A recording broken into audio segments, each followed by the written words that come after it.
Hey guys, welcome back to the channel. If you're new around here, my name's Sunny Tene, and this video is going to be about medical school interviews. It took me 2 cycles to get into medical school, and through those 2 cycles I've developed the way of preparing for interviews, which I didn't use the first time and I did terribly, and the second time, within the 3 interviews that I got, I felt so comfortable, so relaxed, and I could have honestly done more interviews because I felt that prepared.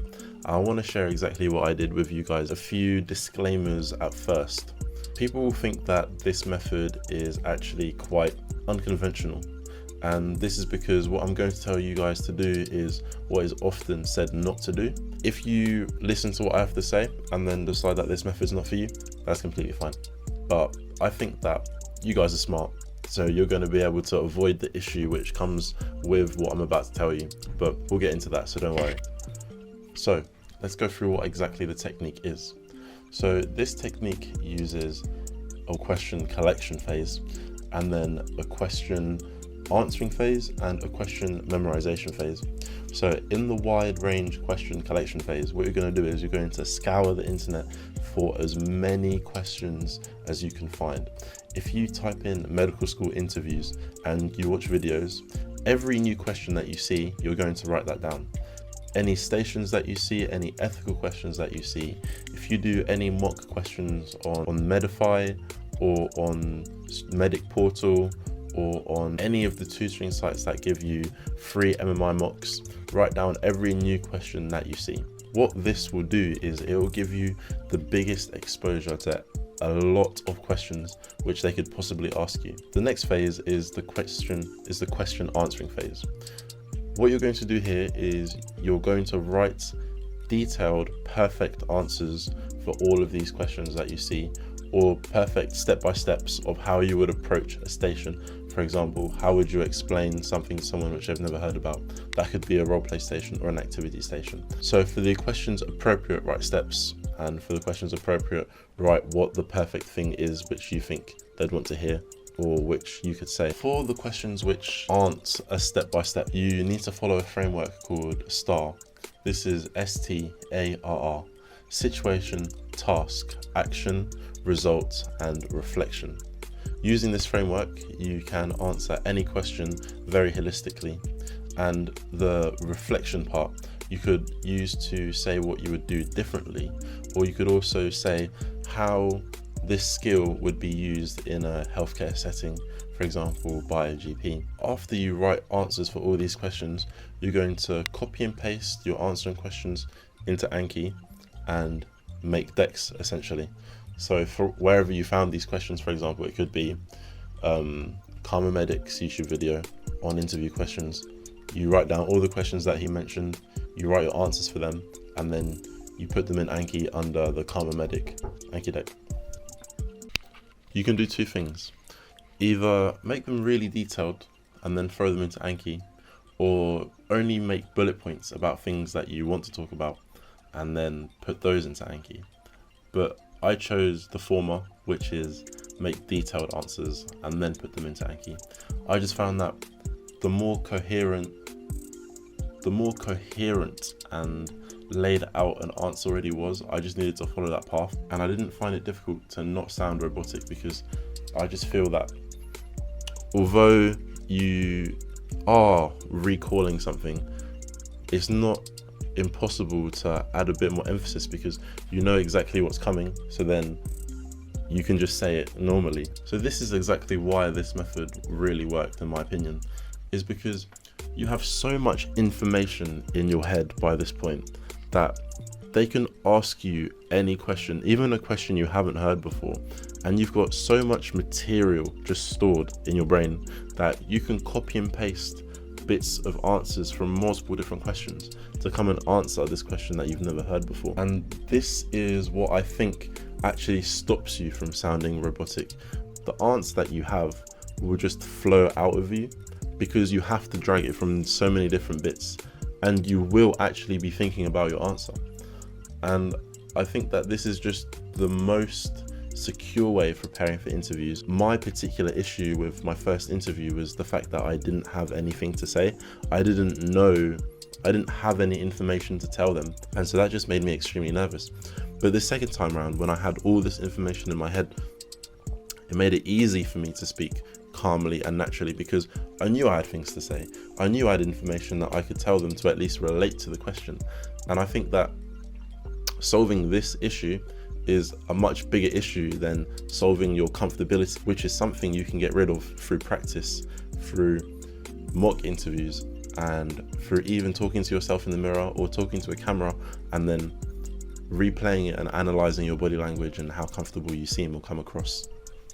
I'm gonna show you exactly how I organized all of this using Notion, and I used the schedule as well to keep up with what I'd be revising or what questions I'd be making answers for that day, and if I've kept up with my flashcards, etc, etc.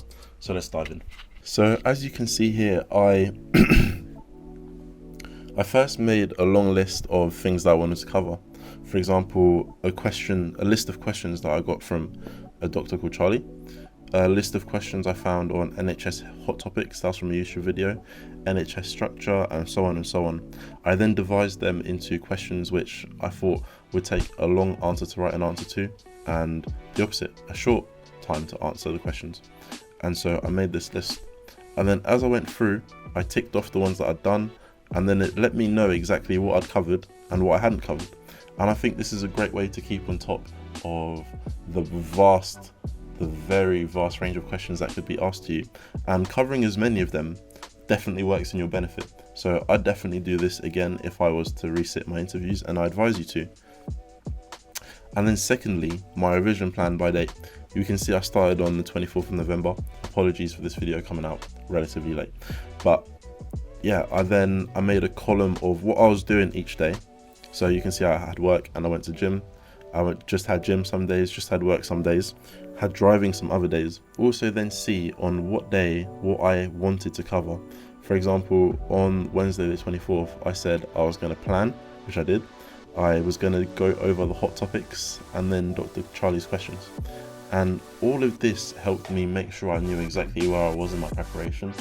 And I think the more you can see what you have to do and what you've done, one, it motivates you, and two, it lets you always know that you have time, or if you're going too fast or too slow, and then you can adjust.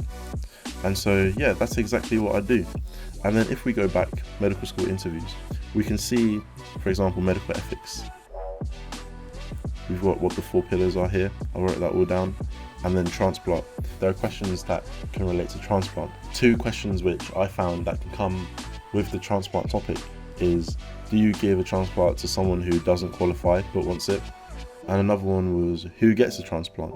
And then I added a little caveat to this, saying that you have to say it's difficult as both would die without, but you need to save one. So that's a sentence that I said, you need to make sure you say this. But then once I press the toggles, it has answers as to how you would go about answering this. And I'd put these into my flashcards.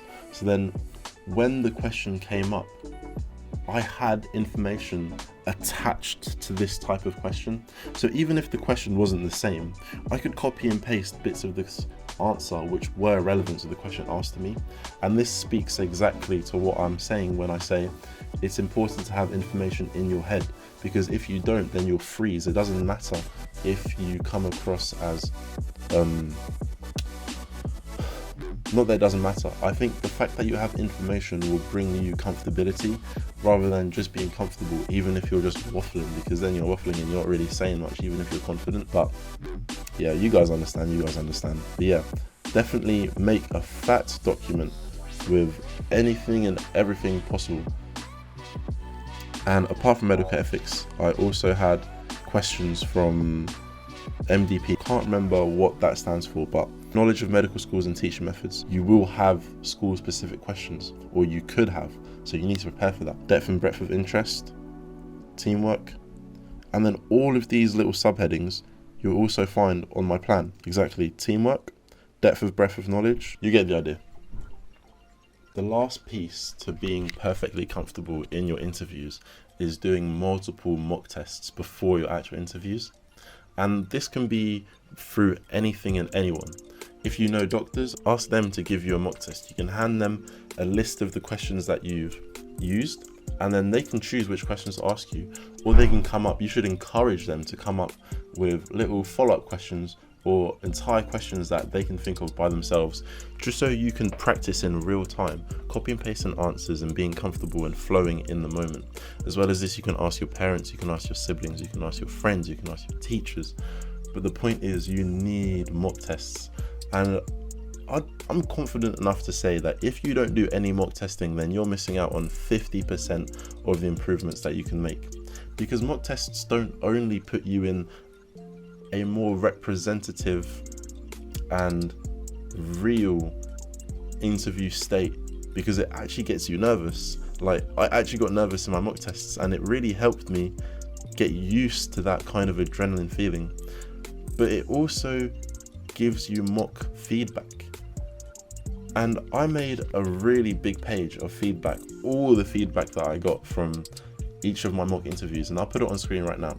And as I went through all of my interviews, I felt myself using exactly every single piece of feedback that I got from my mock interviews, I used in my actual interviews, and I got 2 offers from that. So what that tells me is mock interviews are imperative and you need to do them. So make sure you do. Over the time which I was preparing for my interviews, I'm pretty sure I made like 300 cards or somewhere thereabouts with questions. So I think I'm going to make a document with all the questions that I found, and if you guys subscribe, give me a follow on Instagram. My @ is sunnytene, and DM me and I'll pass you my own personal question bank. And that's all from me today. So thank you for watching and subscribe. Got a vlog on the way. Peace.